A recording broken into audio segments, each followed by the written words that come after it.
नमस्कार, स्वागत है आपका वीकेंड स्पेशल आवाज़ अड्डा में, जिसमें हम चर्चा करते हैं मार्केट के बारे में, पूरे हफ्ते में क्या हुआ और इस हफ्ते के क्यूज़ लेते हुए आगे की स्ट्रेटजी हमारी क्या होनी चाहिए। तो पिछला हफ्ता काफ़ी इंटरेस्टिंग था भारत और दुनिया के दूसरे बाजारों के लिए। बहुत ही इंटरेस्टिंग मार्केट था। मार्केट न्यू हाइस की तरफ बढ़ रहे हैं, लगातार उस तरफ उनकी मार्च चल रही है। छोटे बड़े सभी शेयर उसमें पार्टिसिपेट कर रहे हैं। इंडिया के साथ साथ यूएस में भी लगभग वही स्थिति बनी है, जबकि क्यूज़ में कोई खास परिवर्तन नहीं हुआ है। सारी समस्याएं अभी वैसी की वैसी हैं। या तो बाजार इस उम्मीद में चल रहा है कि वो प्रॉब्लम सॉल्व हो गई हैं, या उसको ऐसा लगता है कि इन प्रॉब्लम्स को इतना ज़्यादा वैल्यू देने की ज़रूरत नहीं है, क्योंकि यूएस में भी आप देखें या इंडिया में भी देखें कोई खास चेंज नहीं। हाँ, इंडिया के संदर्भ में आप ये ज़रूर कह सकते हैं कि यहाँ पे इकोनॉमिक इंडिकेटर्स कंफर्ट जोन में है। इन्फ्लेशन नीचे आ गया है, क्रेडिट पॉलिसी आई, मॉनेटरी पॉलिसी में रेट पॉज कर दिए गए और एक अच्छी पिक्चर दिख रही है हमें ग्रोथ के लिहाज से, क्योंकि जीडीपी के नंबर्स बहुत ही अच्छे इंप्रूव होकर आए थे। ऐसे में हम सब की अप्रोच क्या होनी चाहिए, मार्केट को हम कैसे अप्रोच करें, इस हाई के मार्केट में क्या रणनीति हमारी होनी चाहिए। एक तो हम इस पर बातचीत करेंगे। आज हमारा एक बड़ा टॉपिक ये होगा। दूसरा टॉपिक ये होगा कि हम अगर देखें तो सेक्टोरली तो बहुत सारे ऐसे सेक्टर्स हैं जो हाई बना रहे हैं। बिल्कुल, आप कैपिटल गुड्स देखिए, बैंक देखिए, एफएमसीजी देखिए, ज़बरदस्त सब में तेज़ी है।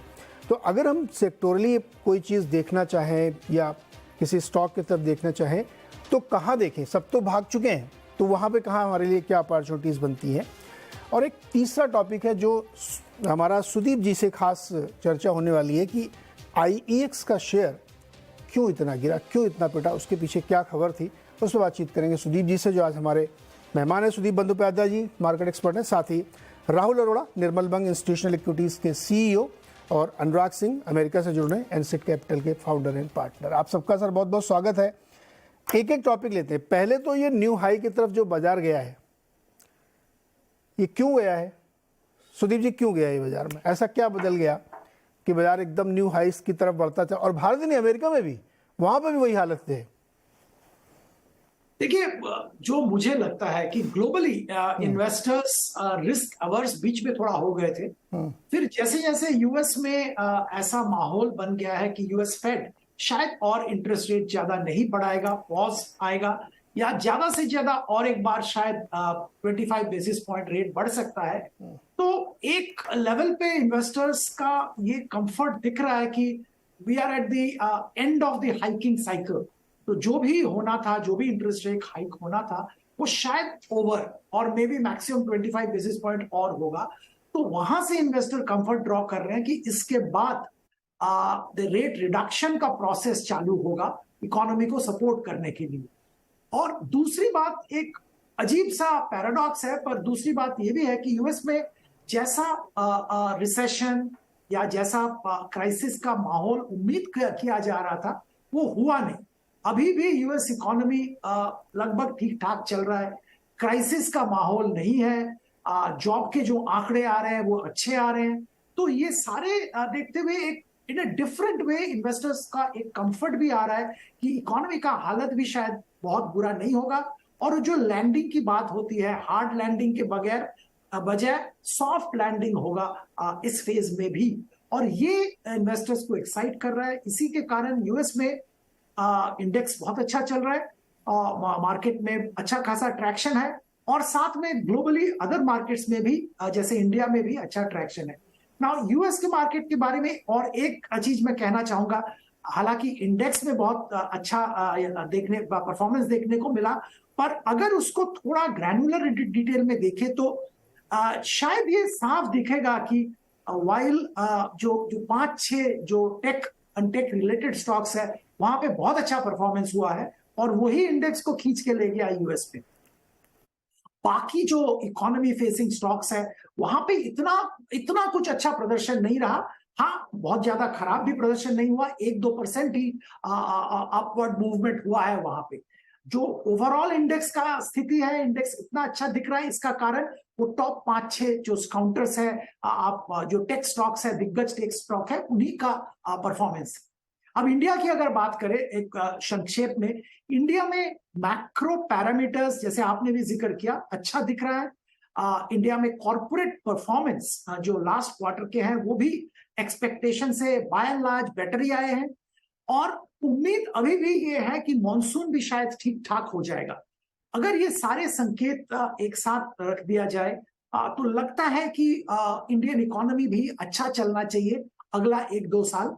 डेफिनेटली उसके आगे भी शायद चलेगा, पर अगला 1-2 साल के लिए इकोनॉमी अच्छा लग रहा है। और रूरल डिमांड में जो प्रॉब्लम था वो भी थोड़ा दूर होते हुए दिख रहा है, क्योंकि जो इनिशियल ट्रेंड है रूरल डिमांड का वो भी पॉजिटिव आ रहा है इस क्वार्टर में। तो ओवरऑल माहौल पॉजिटिव है, इसीलिए मार्केट ऊपर जा रहा है। हाँ, एक ऊपर लेवल पे थोड़ा बहुत प्रॉफिट बुकिंग देखने को मिल रहा है, but I would say that is par for the course. Sudeep sir, एक बड़ी इंटरेस्टिंग चीज हुई है अमेरिका में पिछले दिनों। वो 7 स्टॉक हैं जो S&P को और नैस्डैक को खींच रहे थे, बाकी 493 -1 का रिटर्न दे रहे थे। लेकिन अब पिछले 2-3 दिनों में आप देखिए तो मिड कैप ने पार्टिसिपेट करना शुरू कर दिया है। रसल ने 2-3 बार बीट किया S&P को, और डाउ वाले कंपोनेंट भी अब चलने लगे हैं। तो मतलब ना खरबूजे देख के खरबूजे का रंग बढ़ रहा है, वहां भी रैली शुरू हो गई दूसरे वाले स्टॉक्स में भी क्या? जी नीरज जी, मेरे लिए क्वेश्चन है? जी जी, आप ही के लिए। हाँ, नहीं, जैसे मैं जिक्र कर रहा था, अभी माहौल चेंज हो रहा है यूएस में, निवेशक का मूड चेंज हो रहा है, और ये लग रहा है कि इकोनॉमी में जैसा भयंकर रिसेशन की संभावना थी और जैसा बातचीत हो रहा था वो शायद नहीं हो रहा है, क्योंकि अभी भी यूएस में रिसेशन नहीं आया, और जो हार्ड लैंडिंग की बात हो रही है वो नहीं हुआ, सॉफ्ट लैंडिंग हो रहा है। इकोनॉमी धीरे धीरे प्रोग्रेस कर रहा है, अभी भी इकोनॉमी में ग्रोथ आ रहा है। इस साल भी यूएस में उम्मीद की जा रही है कि जीडीपी अब करीबन 1% का ग्रोथ देखने को मिलेगा। तो ये सारे फैक्टर्स निवेशक को इनकरेज कर रहा है कि बाकी सारे स्टॉक्स में भी ध्यान दिया जा सकता है। राहुल, इंडिया मार्केट बहुत ही इंटरेस्टिंग रैली दिखा रहा है बिल्कुल। हालांकि 2 बार एकदम करीब पहुंच के थोड़ा सा वहां पे ठिठक जाता, रुक जाता है, लेकिन कोई ऐसी चिंता की झलक दिखती नहीं इंडिया में। अभी जीडीपी का आंकड़ा तो अभी 2-3 दिन 4 दिन पहले ही आया है, लेकिन ये रैली काफी दिन से कंटिन्यू हो रही है। क्या हो रहा मार्केट में ऐसा?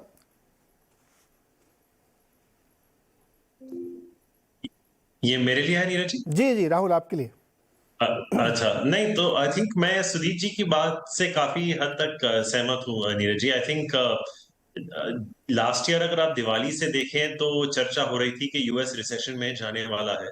ये साल आधा ऑलमोस्ट खत्म हो चुका है और रिसेशन की कोई वैसे खास आशंका दिखे नहीं रही है। I think it's going from strength to strength. Last जो जॉब्स डेटा भी आई है बहुत ही तगड़ी आई है। तो आई थिंक ठीक है, उनका जो लास्ट जीडीपी प्रिंट आया था 1.1% था, लेकिन कॉन्ट्रैक्शन तो बहुत दूर लग रहा है फिलहाल। तो आई डोंट नो अगर वो कॉन्ट्रैक्शन आएगा भी तो एक तरफ से मार्केट आगे निकल चुका है। आई थिंक अगर आप मोस्टली सेल साइड के वैल्यूएशंस देखें नीरज जी, तो आई थिंक वो FY25 पे ऑलरेडी जा चुके हैं।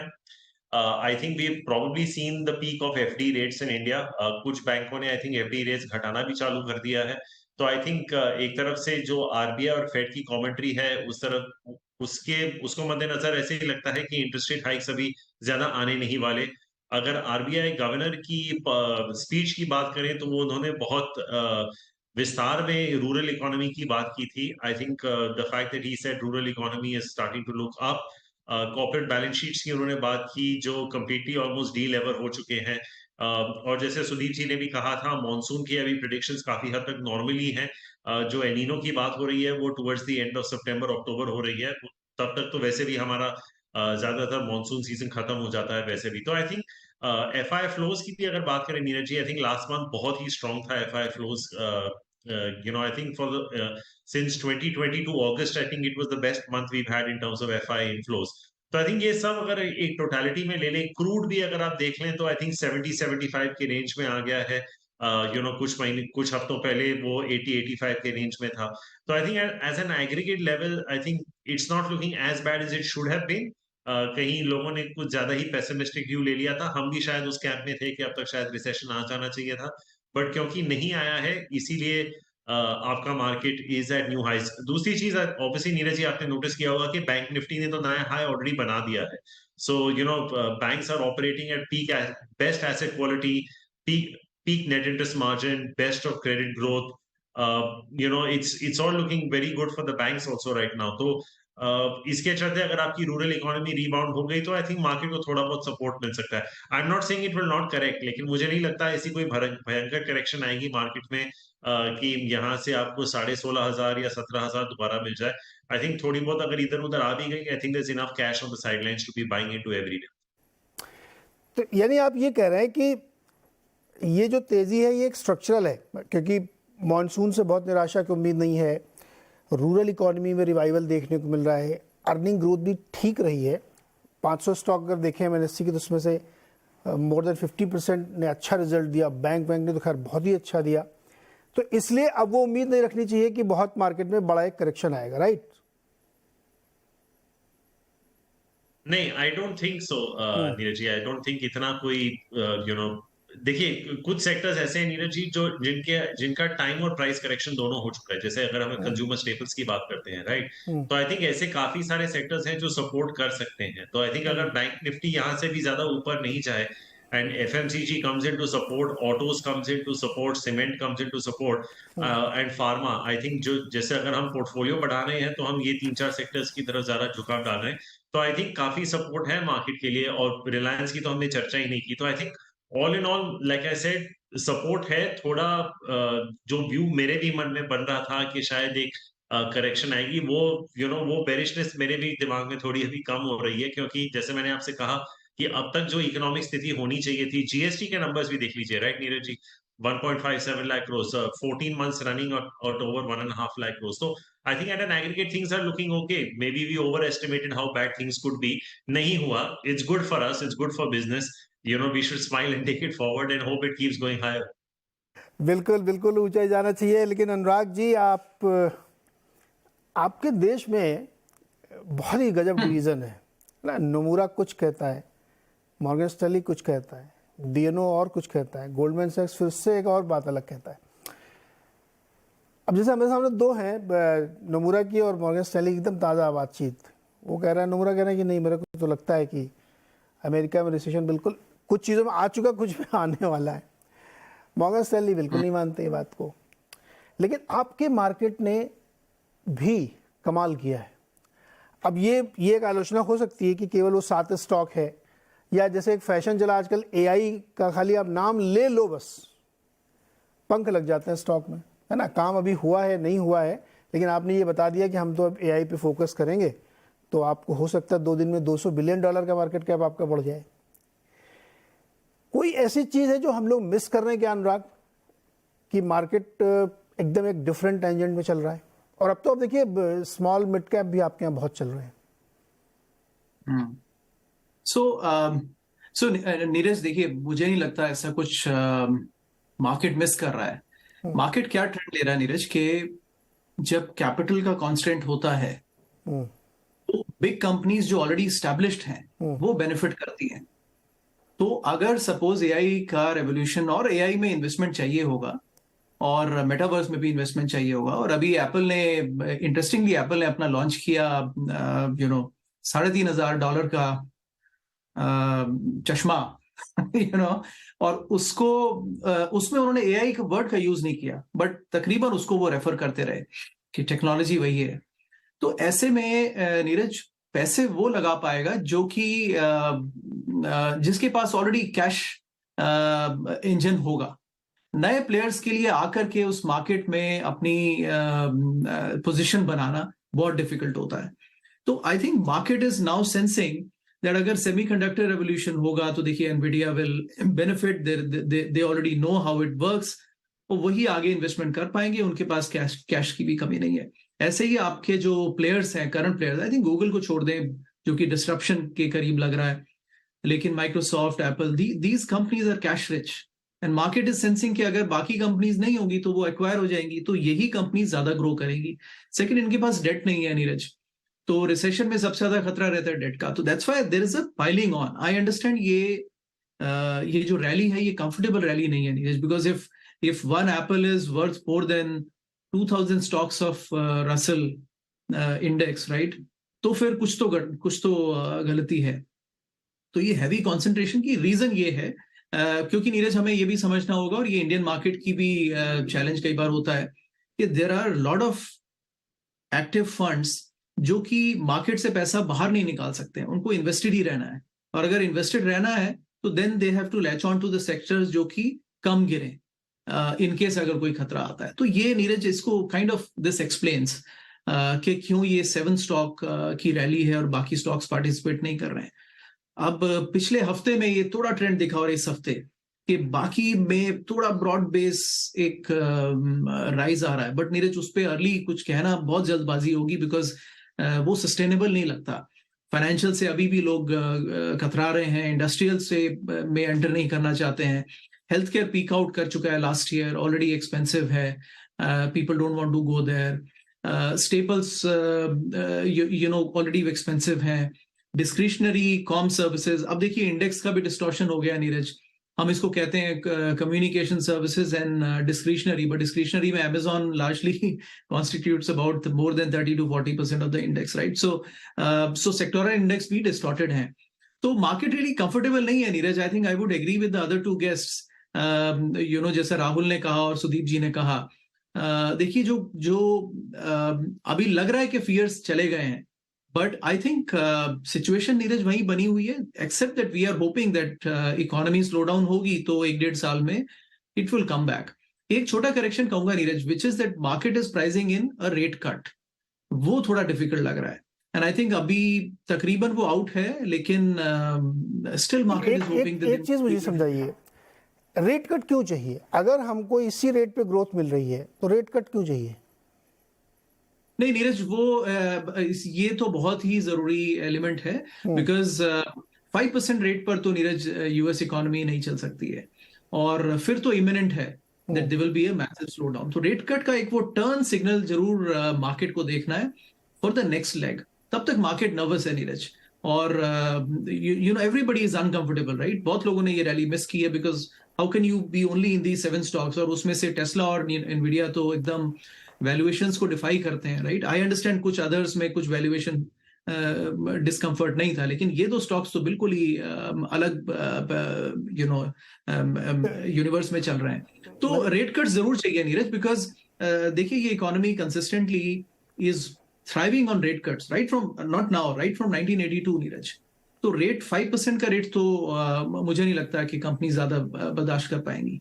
हाँ, लेकिन मुझे लगता है कैलेंडर ईयर 2023 जो आपके यहाँ फाइनेंशियल ईयर होता है, उसमें तो मुझे नहीं लगता कि अब कोई इंतजार कर रहा हूँ, सबको लगता है कि अब नेक्स्ट ईयर ही कटेगा, पॉज हो जाए, यही बहुत है।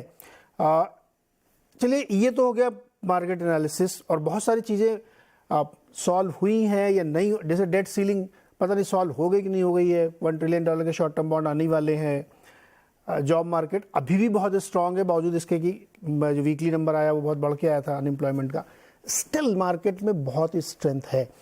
दूसरा मेरा जो सवाल है आज का कि अप्रोच क्या होना चाहिए मार्केट में, उस सवाल पे आने से पहले राहुल, सुदीप और अनुराग जी, मैं कुछ चीज़ें आपके सामने रखना चाहता हूँ। जैसे आप म्यूचुअल फंड का डेटा देखिए, जो एकदम ताज़ा डेटा है, वो ये कहता है कि इक्विटीज़ की तरफ लोगों का रुझान थोड़ा कम हुआ है। एसआईपी बरकरार नहीं, उससे थोड़ी ज़्यादा हो गई है, लेकिन इक्विटी फंड की तरफ कम गया है। और उसके भी अंदर और आप ग्रेनुलर एनालिसिस करिए तो स्मॉल कैप की तरफ लोग बहुत जा रहे हैं।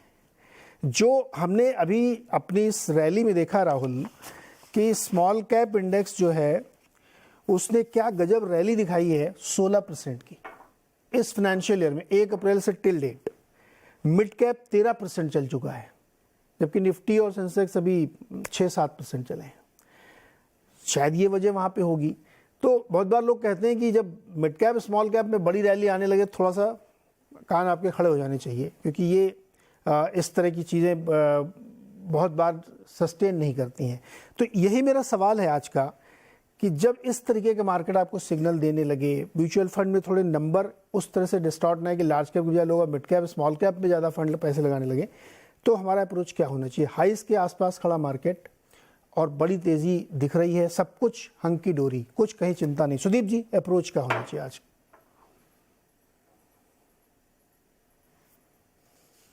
सुदीप सर, आपसे है सवाल। देखिए, मैं तो ये जरूर कहना चाहूंगा नीरज जी कि आप जो कह रहे हैं सब ठीक कह रहे हैं, और ये जो आंकड़े म्यूचुअल फंड के आए हैं, जो आप जिसका आप विश्लेषण कर रहे थे, इसमें मैं एक चीज कहना चाहूंगा कि जो रिटेल इन्वेस्टर्स हैं एक तरह से प्रॉफिट बुक भी कर रहे हैं।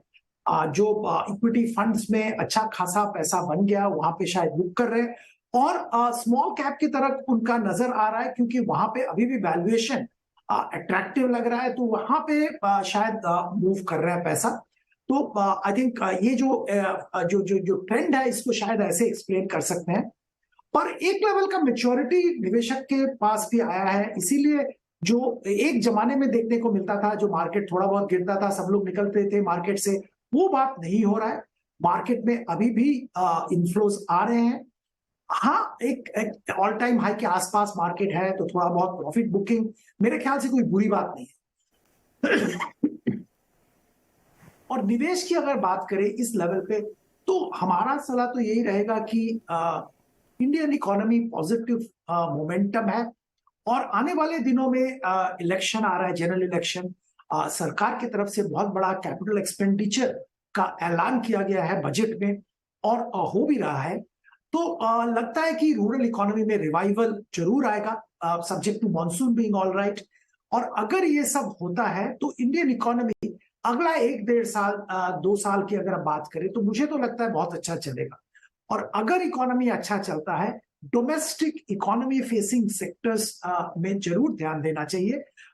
इसमें आप एफएमसीजी की बात कर सकते हैं, इंफ्रास्ट्रक्चर कंस्ट्रक्शन की बात कर सकते हैं, और डोमेस्टिक फार्मा की बात कर सकते हैं। वहां पे हम लोगों को लगता है कि अभी भी mid cap small cap sector में, कुछ लार्ज कैप में भी बहुत अच्छा अपॉर्चुनिटी, वैल्यूएशन इंटरेस्टिंग दिख रहा है। वहां पे जरूर पोजीशन लिया जा सकता है, इन्वेस्टमेंट किया जा सकता है फॉर 1-1.5-2 साल के होराइजन से। ओके राहुल, जब हम लोग इस बाजार को देखते हैं तो कई बार लगता है कि लेफ्ट आउट फीलिंग हो रही है, गाड़ी छूट गई है। फिर कई बार लगता है कि नहीं यार, ये तो पिछले 10-15 सालों में जब देखो तब यही फीलिंग इस तरह की मार्केट में आती है और आपको कोई ना कोई मिस होता है। लेकिन एक अगर आप थोड़ा संतुलित नज़रिया रखें तो जो दिख रहे हैं इंडाइसेस में तेज़ी, जो अच्छे इन्वेस्टेबल सेक्टर या स्टॉक्स हो सकते हैं, सब अपने हाइस पे खड़े हुए हैं। क्या ऐसे में ये अप्रोच ठीक रहेगा कि नहीं ये अभी यहाँ से तो जैसे सुदीप सर कह रहे हैं कि अभी तो आपको बहुत मौके मिलेंगे, तो बहुत पिक एंड चूज वाला मार्केट है, या आपको लगता है कि नहीं अभी तो ब्रॉड बेस रैली हुई कहाँ मार्केट में, ये तो अभी भी 20-21 के पी पे खड़ा हुआ है, जब 26-27 पे पहुंचेगा तब हमको डरना चाहिए। अभी तो आप 10 साल का लॉन्ग टर्म एवरेज देखें तो उससे 10% सस्ता है मार्केट हमारा। क्या अप्रोच रखेंगे आप? नहीं तो देखिए नीरज जी, एक जब कंसोलिडेशन होता है ना, कि जैसे देखिए निफ्टी जब कोविड स्ट्राइक हुआ था 7,500 पे चला गया था, और फिर ऑलमोस्ट 15-18 महीने में 7,500 का 18,500 हो गया था। आई थिंक पिछले 2-2.5 साल इसने ब्रॉड रेंज 16,700-800 से लेके 18,700-800 के बीच में 2 साल इसमें हेडलाइन इंडेक्स ने कंसोलिडेट किया। आपका पॉइंट बहुत वैलिड है कि स्टॉक्स काफी इधर उधर हो चुके हैं, पोर्टफोलियो टर्न्स भी काफी हद तक हो चुके हैं। लेकिन एक चीज होती है Neeraj ji, if it breaks out on either side, तो then I don't see it breaking out by a small margin. तो obviously अभी the lower end of the range looks very far away, लेकिन just for academic purposes एक assume करके चलते हैं कि next week Nifty एक न्यू हाई को टच कर लेता है, तो आई थिंक अगर वो आ जाए तो मुझे नहीं लगता कि वो वहां पे रुकेगा। Then I think you will end up seeing 20,000 on the Nifty before you know it, because you may get another 10% very quickly. तो एक बहुत फ्रस्ट्रेटिंग सा रेंज बन गया है मार्केट का। जैसे अंग्रेजी में वो जो गाना है ना, इट्स लाइक होटल कैलिफोर्निया, आप चेक इन कर रहे हैं लेकिन आपको चेकआउट नहीं मिल रहा। तो आई थिंक एक तरफ से जब मुझे यहाँ पे निवेशक को एंटर करने में दिक्कत हो रही है बोलने के लिए, but if you are already invested I don't think there is any reason to sell, right. ऐसी कोई डेटा पॉइंट अभी आज की डेट में इस शो पे जब हम चर्चा कर रहे हैं, ऐसा कोई डेटा पॉइंट हमारे लाइन ऑफ साइट में नहीं है जो मैं कहूंगा कि अगर आपका पैसा बन गया है तो आप बेच लीजिए, आप फिक्स डिपॉजिट्स में चले जाइए या कहीं और चले जाइए। क्योंकि जैसे हमने चर्चा की थी नीरज जी लास्ट टाइम भी, आई थिंक कुछ महीने पहले आपके शो पे, कि fix deposits were becoming an interesting asset class about 8-10 months और ईयर बैक, जब इंटरेस्ट रेट हाइक का साइकिल हो रहा था। अभी क्योंकि जैसे मैं आपको कह रहा था कि market has move to FY25 earnings, तो वो एक रेट कट का अजम्पशन लेके चल रहे हैं। और ये जो मैं रेट कट की बात कर रहा हूँ, ये एक रेट कट तो है नहीं, ये जब सिलसिला शुरू होगा तो काफी सारे रेट कट्स होंगे। तो जैसे मैंने अभी आपसे कहा था कि हमारी जो रशिया की जो ऑयल प्रोक्योरमेंट है वो काफी हाई है। हमारा जो मई का हमारी इकोनॉमिस्ट का जो मई का सीपीआई का जो एस्टिमेट है वो 4.3% है नीरज जी। तो हमारा ये मानना है कि even if the GDP growth rate for this year FY24 6% पे आ जाता है और आपका इन्फ्लेशन 4% पे है, तो आपका क्रेडिट ग्रोथ फिर भी 12-13-14% के आसपास निकल सकता है, क्योंकि कॉर्पोरेट बैलेंस शीट्स जो हैं बहुत हेल्दी हैं। तो आई थिंक कैपेक्स साइकिल यहाँ पे रुकने नहीं वाला। एक और चीज नीरज जी, जो केकी मिस्त्री हमेशा बोलते रहते हैं, शायद आपके चैनल पे भी उन्होंने कहा होगा कि जैसे प्रधानमंत्री बोलते हैं कि हमारे देश में 65% जो लोग हैं वो 35 के उम्र के नीचे हैं, राइट? तो ये पूरे स्ट्राटा ने अभी तक घर ही नहीं खरीदा, right? Typically in India the average age of buying a home is between 37 and 39, right? And आप दूसरा घर टिपिकली खरीदते हैं 55-60 के आसपास। तो एक पूरा डिमांड है जो बैंकिंग सेक्टर में अभी तक आया भी नहीं है, एक पूरा डिमांड है जो कंजम्पशन सेक्टर में अभी तक आया नहीं है। और consumption doesn't necessarily mean staples, it could be in auto as well. तो I think the way to look at it Neeraj ji is have a slightly longer view when you are looking at an index at 18,700 और 18,800। आप 6 महीने का view लेके नहीं चल सकते, right? Okay. अगर आप वो बड़ा व्यू ले लें तो मुझे लगता है कि you will still be in the money 2 years, 4 years, 5 years out down the line. There will be periods where your stocks may oscillate a little bit short term में, but मुझे आज भी लगता है कि अगर आप थोड़ा लंबा व्यू लेके चलें, you are going to head into a better liquidity situation. You are going to head into an interest rate bearing Rahul, situation, and the GDP growth seems to be okay. बहुत इंटरेस्टिंग डेटा मैं आपके सामने रखता हूँ, फिर मैं अपना devil certificate वाला रोल रखूंगा। ब्लूमबर्ग ने एक बहुत अच्छा डेटा रखा, उसने अर्निंग्स, अब नेक्स्ट लेग क्या होगा, अर्निंग्स आनी चाहिए तभी तो आप आगे बढ़ेंगे, वरना पी एक्सपेंड कैसे होगा आपका। उन्होंने जो 4-5 डेटा रखे हैं, FY 2023 में हमने कितना 828 रुपये की EPS किया निफ्टी में, 23-24 में उनको लगता है कि 947 के आसपास होनी चाहिए, तो ये अपग्रेड हो रहा है। फिर 24-25 में 1100 का वो दे रहे हैं EPS, और 25-26 में 1150 का। तो अगर हम इस साल का ही लें कि करंट फाइनेंशियल ईयर में अगर हम 940-45 के आसपास लेके आते हैं, तो निफ्टी का रफ टारगेट बैठता है 20,890। तो 20,890 का टारगेट तो वो FY 24 यानी 31 मार्च 2024 में ही दे रहे हैं। लेकिन इस पूरी जर्नी के बीच में क्या चाहिए कि 100 रुपये की EPS आपकी बढ़नी चाहिए निफ्टी की। कंसिडरिंग रिजल्ट जो हमारा अभी सीजन गया है, उसमें NSE 500 के स्टॉक्स में से 51% स्टॉक है जिन्होंने बेटर रिजल्ट दिया एस्टिमेट से, 49% ने नीचे दिए हैं। क्या यही ट्रिगर होगा या फिर हम एक फ्यूचरिस्टिक फैंसी में रैली बनाएंगे? राहुल, ये मेरे लिए था नीरज जी? हाँ, ये आपके लिए। नहीं तो आई थिंक नीरज जी देखिए, जब आप पोजीशनिंग की बात करते हैं मार्केट में, मैं ये मानता हूं कि 7,500 निफ्टी पे भी स्टॉक्स महंगे होंगे और 18,500 पे भी सस्ते होंगे, ये आप मान के चलिए, राइट? क्योंकि जैसे आप निफ्टी की जो EPS की बात कर रहे हैं, देखिए अगर आप फ्यूचर्स एंड ऑप्शंस कर रहे हैं तो ही आप निफ्टी खरीदते हैं, बाकी आप स्टॉक्स खरीद रहे हैं। Fair point. तो हमें ये देखना है कि यहाँ से अर्निंग्स ग्रोथ, ये जो आपने आंकड़े दिए, ये कौन दे सकता है आपको, राइट?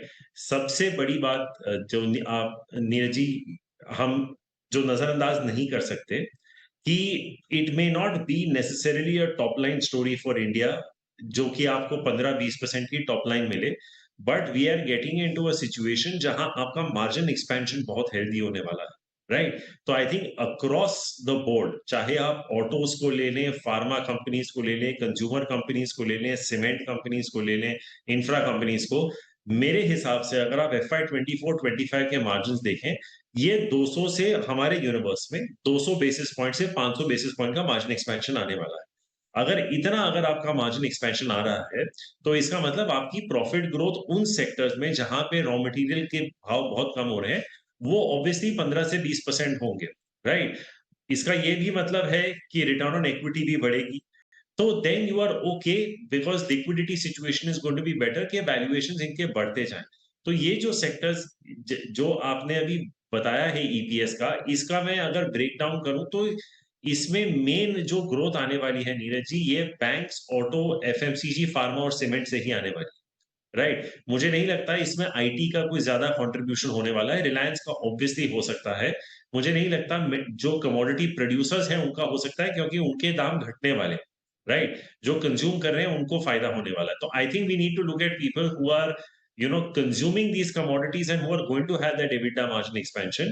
और ये जो कुछ 4-5 सेक्टर्स की मैंने आपको जो मैंने अभी जिक्र किया, इनमें आप कोई भी स्टॉक उठा के देख लीजिए, आपका मेरे हिसाब से पैसा बनेगा ही बनेगा। मैं सेक्टर पे आता हूँ दोबारा, जब हम अप्रोच लेंगे ना तो सेक्टर पे आएंगे। लेकिन अनुराग, क्या आपने अपना मूड चेंज किया?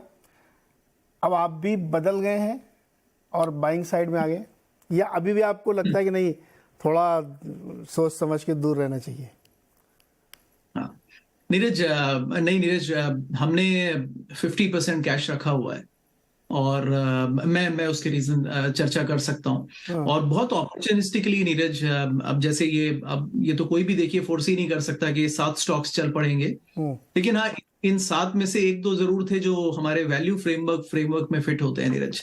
आप सब समझ सकते हैं, बट अब वो चल भी चुके हैं, लेकिन और भी चल सकते हैं। तो आई थिंक वो वैल्यू ड्रिवन स्टॉक्स पे हम नजर रखते हैं। Opportunistically we try and get there, but otherwise 50% cash है नीरज जी।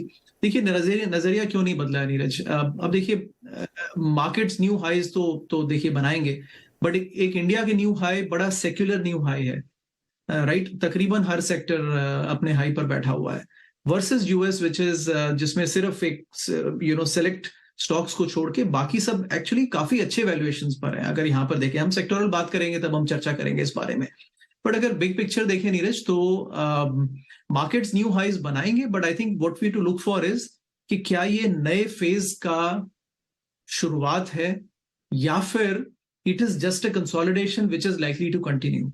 आई थिंक अगर ये हम न्यू हाइज देखें तो 2000 में भी न्यू हाइज बने थे, 2008 में न्यू हाइज बने थे। अब उसके बाद कंसोलिडेशन कितने समय तक चला?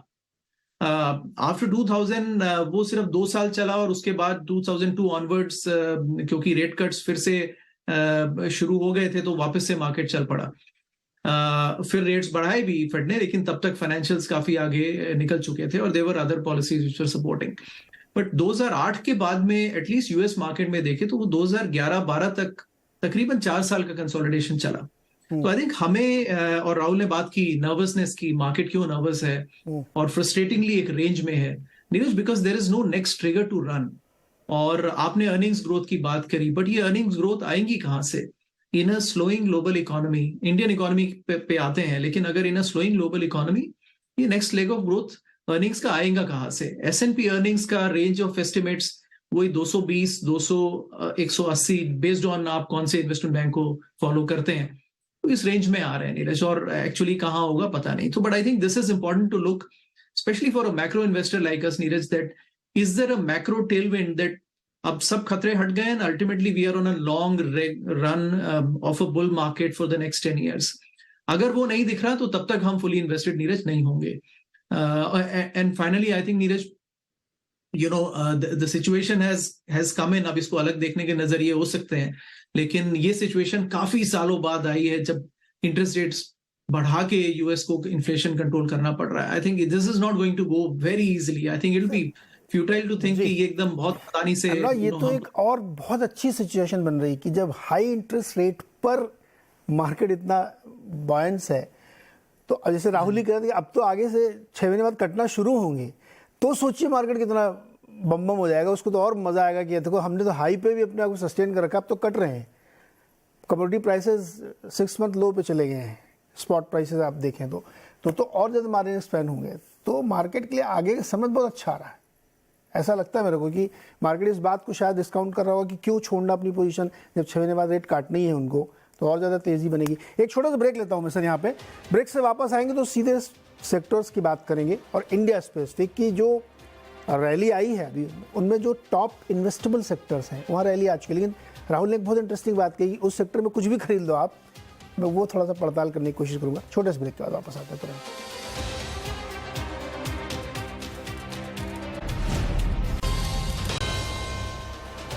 स्वागत है एक बार फिर से आपका। और आज चर्चा हो रही है मार्केट हाई के करीब है तो अप्रोच क्या होना चाहिए, और अगर आप ये मन बना रहे हो, अब ये कन्विंस हो गए हैं कि मार्केट में एक बड़ी तेज़ी यहाँ से आगे बनने जा रही है और बन रही है, तो आपको कहाँ निवेश करना चाहिए या किन सेक्टर्स की तरफ देखना चाहिए? मैं कुछ नंबर्स रखता हूँ, उसके बाद चर्चा शुरू करते हैं। बैंक तो आप देख ही रहे हैं, लाइफ हाई बना चुका है वो। ऑटो इंडेक्स जो बहुत धीरे धीरे चल रहा था, उसने 31 मार्च से टिल डेट 20% का गेन कर लिया है। कैपिटल गुड्स में आइए 14% की तेज़ी है। एफएमसीजी में 11%, ये मैं इंडेक्स लेवल पे आपको बता रहा हूँ। मेटल भी 10% चल चुका है। तो जब इस तरह की तेज़ी बन रही है, जिसमें सिर्फ एक आईटी है जो बेचारा भी 1% नेगेटिव है और उसमें तो काफ़ी पिटाई हो रही है, तो जो टॉप के सारे स्टॉक्स हैं या जो है उनमें तो अच्छी तेज़ी बन चुकी है। एफएमसीजी तो इसमें मेरा और राहुल का एग्रीमेंट था, मैं भी जनवरी से बहुत बुलिश था कि एफएमसीजी तो चलना ही चलना है, क्योंकि प्राइसिंग पावर उनके पास होती है, इन्फ्लेशन तो छोड़ दीजिए आप। सुदीप सर, ये सारे अच्छे वाले सेक्टर तो भाग चुके हैं अभी, अब क्या इसमें भी और ढूंढना पॉसिबल है या कुछ और आइडिया रखेंगे आप?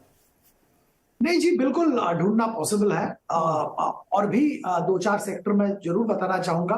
डोमेस्टिक फार्मा, इसमें भी बहुत अच्छा ट्रैक्शन हम लोगों को लग रहा है और उस पर जरूर ध्यान देना चाहिए। आपने स्पेसिफिकली सीमेंट का बात नहीं किया, और पर उसमें राहुल जी ने बताया था सीमेंट का बात, and I completely agree with जो आर्गुमेंट राहुल ने बताया था। सीमेंट में आप किसी भी स्टॉक ले लो और आप 2 साल का टाइम होराइजन ले लो, आपको बहुत अच्छा फायदा मिलेगा। एफएमसीजी में स्पेसिफिकली मैं बताना चाहूंगा, जो आप परसेंटेज दिखा रहे हैं, इसमें आईटीसी का कंट्रीब्यूशन सबसे ज्यादा है। पर आने वाले दिनों में मुझे लगता है कि HUL, डाबर जैसे कंपनीज जिनका रूरल मार्केट में बहुत बड़ा हिस्सा बिजनेस का है, वहां पे अच्छा ग्रोथ देखने को मिलेगा। जैसे जैसे रूरल मार्केट का इकोनॉमी इंप्रूव करेगा, तो ये स्पेसिफिकली मैं बताना चाहूंगा। इसके अलावा मैं ये बताना चाहूंगा कि ऑटो और मेटल्स, इसमें मेरे व्यूज थोड़े अलग हैं। मेटल्स में तो मेरा अवॉइड रिकमेंडेशन रहेगा, क्योंकि चाइना में जो मेटल का सबसे बड़ा दुनिया का कंज्यूमर है और मेटल प्राइसेस कुछ हद तक चाइना के डिमांड के ऊपर डिपेंड करता है, वहां पे ग्रोथ एक्सपेक्टेशन के मुताबिक नहीं हो रहा है और शायद ऐसा कुछ बड़ा ग्रोथ दिखेगा भी नहीं, क्योंकि उनका फोकस डोमेस्टिक कंजम्पशन एनकरेज करने में है, as oppose to infrastructure build and cap goods build. So शायद मेटल्स में बहुत बड़ा रैली चाइना में देखने को नहीं मिलेगा और इंडियन मेटल्स भी दबाव में रहेंगे, यही मुझे लगता है। ऑटो सेक्टर ओवरऑल में मेरा व्यू है कि ऑटो एंसिलरीज पे फोकस करना चाहिए। ऑटो में दिक्कत यह है कि ईवी को लेके बहुत एक्साइटमेंट है। मैं डिनाई नहीं करता हूं कि EV is the way forward, पर कौन सा कंपनी ईवी में विन करेगा, कौन सा कंपनी लैगार्ड रहेगा, ये बताना बहुत मुश्किल है। ये मेरे ख्याल से कोई एक्सपर्ट दुनिया में बता नहीं पाएगा कि कौन सा कंपनी ईवी में लीडर बनेगा, कौन सा कंपनी परफॉर्म नहीं कर पाएगा। तो यहाँ पे बेट करना थोड़ा डिफिकल्ट लग रहा है और अवॉइडेबल लग रहा है।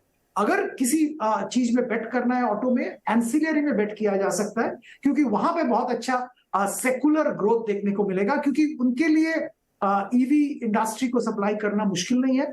बहुत सारे एंसिलरी कंपनीज ऐसे हैं जो कि ऑलरेडी कर रहे हैं, ग्लोबल ओएमसी के साथ लिंक्ड है, और ट्वीक करना भी उनके लिए प्रोडक्शन लाइन इतनी बड़ी बात नहीं है, जो कि ट्रेडिशनल इंजन मैन्युफैक्चरर्स के लिए, ऑटो कंपनीज के लिए है। सीमेंट कंसेंसस भाई, राहुल जी आपने कहा था सीमेंट में कुछ भी खरीद लें। अच्छा, बैंक और फाइनेंस में नहीं लग रहा आपको कि और बहुत बड़ी तेजी इसमें बनेगी? राहुल नहीं, आप रिपीट करेंगे नीना जी, सॉरी। मैंने कहा कि सीमेंट में तो आपकी और सुदीप जी की कंसेंसस हो गई कि आप इसमें तो अभी कुछ भी आप कहीं भी खरीदें, लेकिन और बहुत सारे सेक्टर हैं, उसमें उन्होंने ऑटो मेटल के बारे में भी बताया, एफएमसीजी के बारे में बताया। एफएमसीजी आपका बड़ा फेवरेट सेक्टर, आप किसको रडार पे रखेंगे? और बैंक और फाइनेंस में, खासतौर पे माइक्रो फाइनेंस पे कोई आइडिया आपका? माइक्रो फाइनेंस पे आई थिंक नीरज जी अगर खेलें तो there are ways to play it. I think एक तरफ से आप इंडसइंड बैंक को भी खेल सकते हैं, क्योंकि उन्होंने भारत फाइनेंशियल को अक्वायर कर लिया था। You can play through Equitas, क्योंकि वहां पे एक मर्जर भी हो गया था। तो I think there are ways to play it. Bandhan is also probably a way to play it. So I think ऐसे कुछ नाम हैं एनबीएफसीज में जहां पे, या और माइक्रो फाइनेंस में, जहां पे हम खेल सकते हैं। एक इंटरेस्टिंग चीज नीरज जी, क्योंकि देखिए हम 18,000 almost we are practically at new highs. Gold finance में not be such a bad option as well, because अगर हम पोर्टफोलियो एलोकेशन, फिलहाल तो हम सिर्फ स्टॉक्स जो सेक्टर्स की बात कर रहे हैं, कितना वेटेज कहाँ होना चाहिए, लेकिन एज एन एसेट क्लास अगर आप एलोकेट कर रहे हैं और अगर आप गोल्ड की तरफ भी थोड़ा आपका झुकाव है, तो I think gold finance could be good. SBI के प्रेजेंटेशन में भी उन्होंने काफी समय गोल्ड फाइनेंस पे दिया हुआ है, तो you can look to play it either through a very large bank that's doing well, or you can look to play it through Muthoot or Manappuram. मैंने कुछ समय पहले आपसे हाउसिंग डिमांड के बारे में बात की थी. आई थिंक वहां पे you can look it playing it through names like Canfin Homes and जो सीडी फाइनेंसिंग है. सारे जो ऑटो कंपनीज हैं, अशोक लेलैंड वगैरह, सब कह रहे हैं कि ये जो सीडी साइकिल है अगले 2-3 साल चलेगी.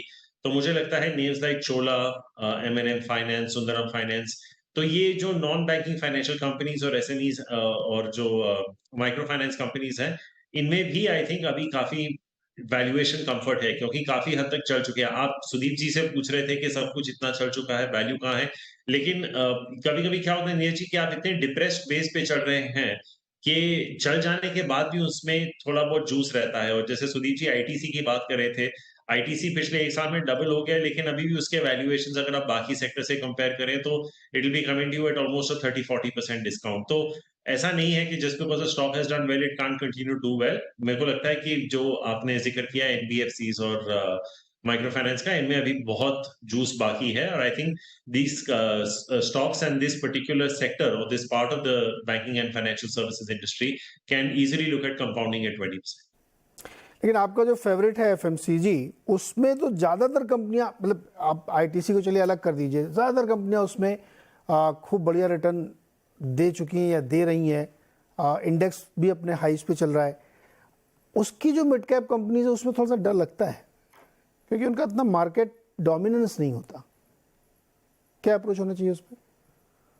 नहीं तो I think Neeraj ji, if you are playing consumer, अगर आप मिड कैप्स में जा रहे हैं तो then you would be looking at names like Godrej, Marico, Dabur. वहां पे अगर वो स्टॉक्स खेलने ही हैं तो मेरा काउंटर होगा, why not Britannia, Hindustan Lever, ITC. We don't have to buy those names, right? I think Emami has had its challenges. I think product concentration बहुत है, promoter pledges बहुत है. मैरिको का एक ही है कि there is one product, one raw material which is a very very important raw material for them. So ये कुछ कंपनियां ऐसे हैं जो इतने डाइवर्सिफाइड नहीं होंगे जितने इनके लार्जर पीयर्स हैं. गोदरेज को अगर हम देख लें, I think they operate in almost 12 countries Neeraj ji. तो हर एक कंट्री की एक अपनी चैलेंज होगी, क्रॉस करेंसी इश्यूज होंगे, हर एक कंट्री में अपना एक इन्फ्लेशन इशू होगा. उससे बेटर यही है कि आप फ्रंटलाइन कंज्यूमर स्टॉक्स खरीद लें कंज्यूमर स्टेपल्स में. लेकिन अगर आपको कंज्यूमर मिड कैप में जाना ही है तो मैं अभी भी कहूंगा कंज्यूमर डिस्क्रेशनरी ले लीजिए. हालांकि वैल्यूएशंस कंफर्टेबल नहीं है, लेकिन मुझे लगता है कि अगले 1 साल तक ग्रोथ आता रहेगा, चाहे वो क्यूएसआर हो, चाहे वो होटल्स हो. क्योंकि अभी भी जिस तरह की स्पेंडिंग हम भारत में देख रहे हैं, और अभी रिसेंटली जो समर की छुट्टियां खत्म हुई हैं, जो हमने कंपनियों से बात की है, it's been quite amazing to hear the feedback from companies when they talk about occupancy rates या airfares वगैरह. तो आई थिंक अगर आपको मिड कैप्स में जाना ही है कंज्यूमर में, तो मैं as oppose to consumer staples, मेरा झुकाव थोड़ा कंज्यूमर डिस्क्रेशनरी की तरफ हो. नहीं, एक बहुत इंटरेस्टिंग है राहुल जी और आप सभी लोग, मार्केट इतना हंग्री है और इतना ज़्यादा उसमें एपिटाइट है कि आप देखिए वंडरला जैसा स्टॉक डबल हो चुका है, जबकि वो सिर्फ 3 शहरों में अभी अपने उनके अम्यूज़मेंट पार्क्स हैं. लेकिन इतनी डिमांड है कि कहीं से भी कुछ भी आदमी को अच्छी वैल्यूएबल चीज़ दिखती तो वो एकदम कूद के उसको लेता है. बट एनीवे, कोई रिकमेंडेशंस नहीं है यहाँ पे. ये हमारे जितने भी गेस्ट लोग नाम ले रहे हैं स्टॉक के, आप खुद भी उनको पढ़िएगा और किसी और से भी एडवाइस लीजिएगा. ये सिर्फ इसलिए क्योंकि आपको समझ में आए. अनुराग जी, आप भारत में बैंकिंग सेक्टर में बहुत बुलिश रहते हैं. आप कहते हैं कि जब इधर कुछ लेना है तो फिर बैंक और यही सब लेना है. कुछ और पसंद नहीं आता क्या आपको? जोमेटो भी नहीं पसंद आ रहा? इतना बढ़िया चल चुका है, देखिए क्या तेजी बन रही है उसमें. अच्छा नीरज, इसमें मैं थोड़ा समय लूंगा. आई थिंक देखिए कंपेयर करते हैं, बट देखिए ये लिमिटेशन हर उस इन्वेस्टर की है जो कि इंडिया के बाहर बैठा है और बहुत माइक्रो नजर नहीं रखता इंडियन मार्केट में. तो वी स्टिक टू सेक्टर्स जहां पर बहुत ऑर्गेनाइज्ड हैं, गवर्नमेंट का प्ले नहीं है और कंज्यूमर को डायरेक्टली इन्वेस्ट करते हैं. वो सेक्टर्स कौन से होते हैं? आपके बैंकिंग होता है, टेक्नोलॉजी आईटी सर्विसेज होता है जो कि एक्सपोर्ट ड्रिवन है, राइट? उसको एनालाइज किया जा सकता है. Link to US earnings. And then third is आपका डिस्क्रिशनरी, जहां पर कंज्यूमर को डायरेक्टली सेल होता है, उसमें ऑटोज हो गया, even cement we can call it, FMCG is a part of it. ये सेक्टर नीरज एक व्यू, थोड़ा सा नजरिया देखिए, अगर मैं भी वही बात कह दूं तो I am not saying just because of being contrarian, but Neeraj मेरा व्यू थोड़ा डिफरेंट है। ये बात जो जिसको लग रहा है कि सब सेक्टर बहुत चल चुके हैं, वाकई में सही है। कुछ ये इंडियन कॉन्स्टेंट इकोनॉमी जो है हमेशा सप्लाई कॉन्स्टेंट रहती है। I mean right from Bajaj scooter के लिए वेटिंग टू मारुति के लिए ब्लैक में खरीदना से लेकर के स्टॉक्स में भी मुझे लगता है कि हमारे यहाँ स्टॉक्स कम है और मनी उनको ज्यादा चेज कर रहा है। तो कहीं ना कहीं उस कांस्टेंट में हम हर चीज का प्राइस बढ़ा देते हैं और वो मेरे फ्रेमवर्क में नीरज बैठता नहीं है। तो बैंक सब बहुत महंगे हो गए नीरज। माई सेंसेस अगर यहाँ से नेक्स्ट लेवल ग्रोथ नहीं आता है नीरज, तो फिर बैंक्स को भी थोड़े ठहराव की जरूरत है। आई don't C a very quick, because देखिए नीरज, उसको देखना होगा कि हमारी कॉर्पोरेट लेंडिंग अब नहीं हो रही है after 2008। I see the numbers by Morgan Stanley would say corporate lending is 57% of the GDP, which is very low now. It has to go up, but it is very low because there are reasons why the lending went up, and then people had bad experiences resulting into bad debts, right? तो अब वो वापस से वो दोबारा हाथ जलाने के लिए कोई बैंक तैयार नहीं है नीरज। तो ऐसे ही कुछ इश्यूज हैं नीरज। तो but ultimately, by the way, let me also say this Neeraj, जैसे बजाज स्कूटर और मारुति भी अच्छा किए, मार्केट्स भी बहुत गिरेगा नहीं, क्योंकि एक लिक्विडिटी सपोर्ट है जो उसको रोक रहा है, बट महंगा है।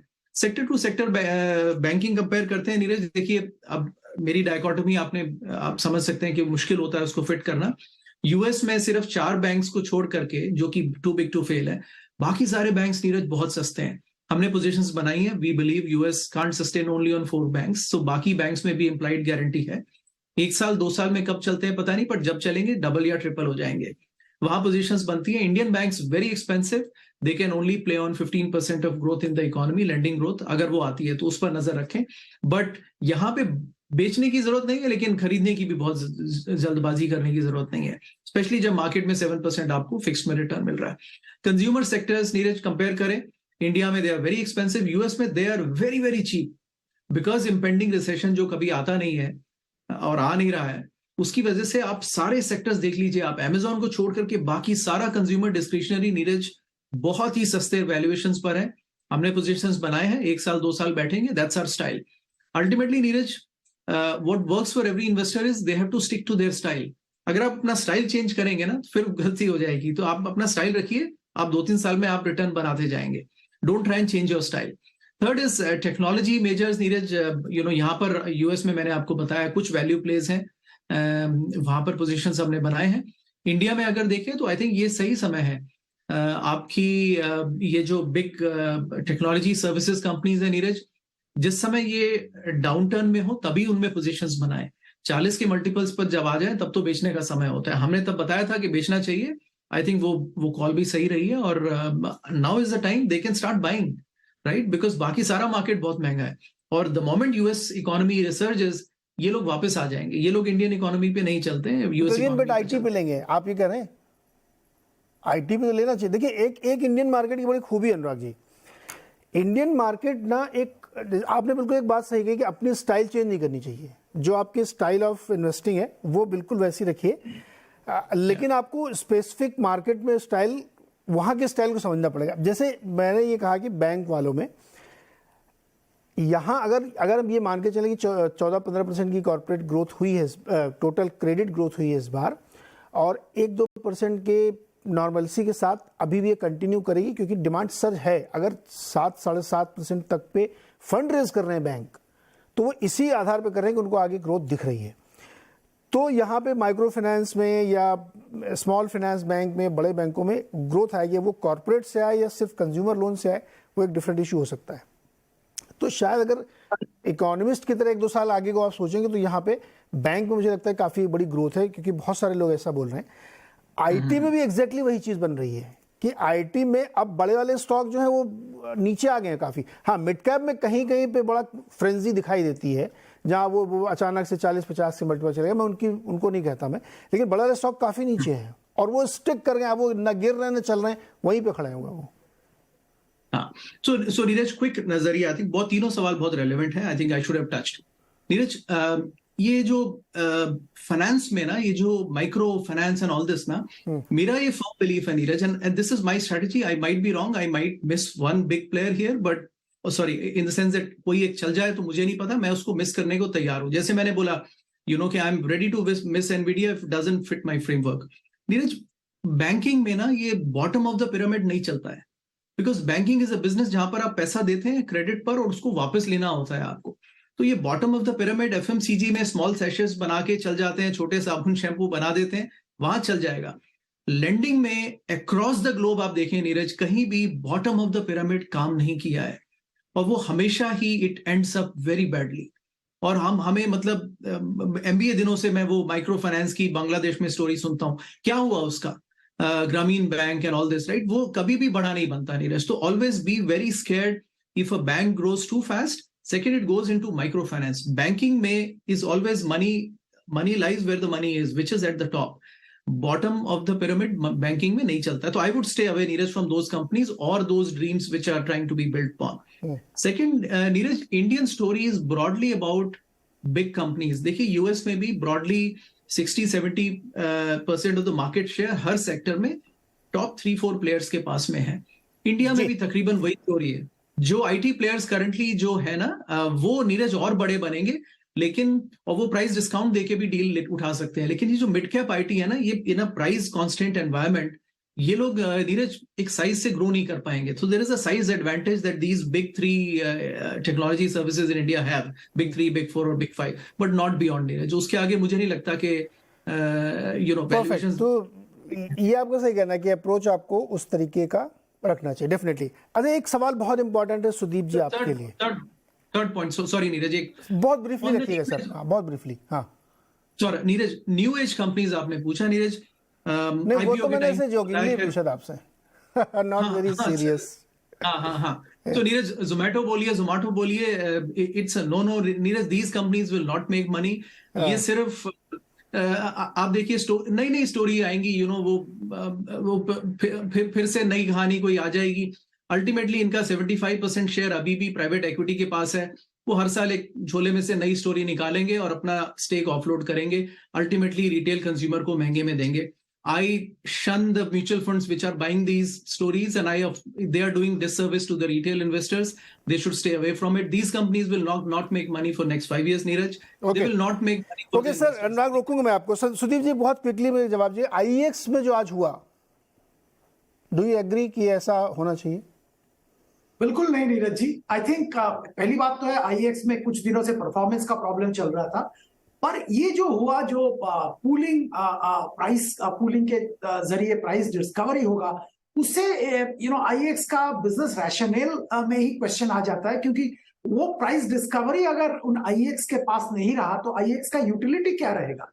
अगर पूल करके, बाकी सब एक्सचेंज के साथ पूल करके सेंट्रली कोई अदर मैकेनिज्म के जरिए प्राइस डिस्कवरी हो, तो फिर IEX का रोल ही खत्म हो जाता है. तो आई थिंक एक बहुत बड़ा सवाल खड़ा हो जाता है, जो रेगुलेटरी जो फियाट, ये कैसे अचानक ऐसे आता है, शेयर होल्डर्स है, लिस्टेड स्पेस में है, तो थोड़ा कंसर्न आता है investor, as an investor, as a market expert, कि ऐसे स्टेप्स शायद नहीं लिए जाने चाहिए. ये बहुत सोच समझ के ऐसे स्टेप्स अनाउंस भी करने चाहिए. शायद जो कंपनी की तरफ से बयान आया कि कंसल्टेशन होगा, इस पे फिर फाइनल डिसीजन लिया जाएगा, शायद ऐसे ही होगा, पर ऐसे अनाउंसमेंट्स भी नहीं आने चाहिए.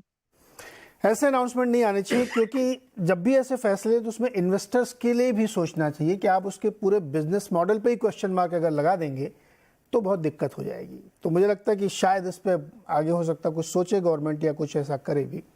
फिलहाल आज के लिए इतना ही. बहुत बहुत शुक्रिया आप सारे मेहमानों का जुड़ने के लिए और अपने वैल्यूबल थॉट्स हमारे दर्शकों के साथ शेयर करने के लिए. एंजॉय करिए, हेल्थ का ध्यान रखिए. अगले हफ्ते फिर मिलेंगे. बहुत बहुत शुक्रिया.